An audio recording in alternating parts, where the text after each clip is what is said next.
தினம்தோறும் விளக்கேற்ற நல்ல எண்ணெய் இதயம் நல்லெண்ணெய்.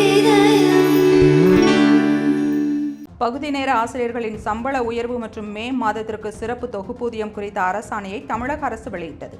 பகுதி நேர ஆசிரியர்கள் பணி நிரந்தரம் கோரி சென்னையில் தொடர்ச்சியாக போராட்டங்களை நடத்தினர். அமைச்சருடன் நடந்த பேச்சுவார்த்தைக்கு பிறகு பகுதி நேர ஆசிரியர்களின் சம்பளமானது 2500 ரூபாய் உயர்த்தப்பட்டு 15,000 ரூபாயாக வழங்கப்படும் என அமைச்சர் அறிவித்தார்.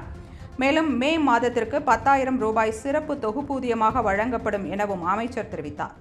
இந்நிலையில் பகுதி நேர ஆசிரியர்களுக்கு 11 மாதங்களுக்கான தொகுப்பூதியத்தை 12,500 ரூபாயிலிருந்து 15,000 ரூபாயாக உயர்த்தியும் மே மாதத்திற்கு 10,000 ரூபாயை சிறப்பு உதவித்தொகையாக வழங்கவும் அரசாணை வெளியிட்டது தமிழக அரசு.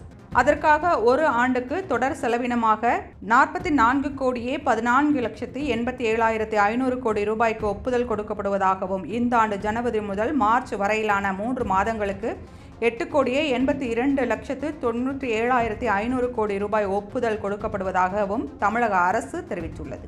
பகுதி நேர ஆசிரியர்களின் சம்பள உயர்வு மற்றும் மே மாதத்திற்கு சிறப்பு தொகுப்பூதியம் குறித்த அரசாணையை தமிழக அரசு வெளியிட்டது.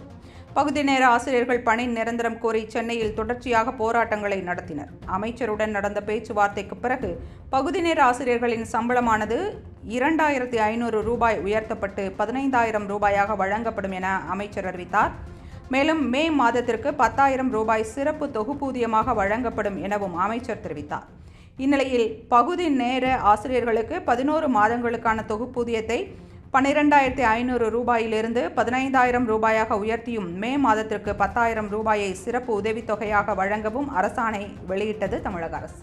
அதற்காக ஒரு ஆண்டுக்கு தொடர் செலவினமாக 44,14,87,500 கோடி ரூபாய்க்கு ஒப்புதல் கொடுக்கப்படுவதாகவும் இந்த ஆண்டு ஜனவரி முதல் மார்ச் வரையிலான 3 மாதங்களுக்கு 8,82,97,500 கோடி ரூபாய் ஒப்புதல் கொடுக்கப்படுவதாகவும் தமிழக அரசு தெரிவித்துள்ளது.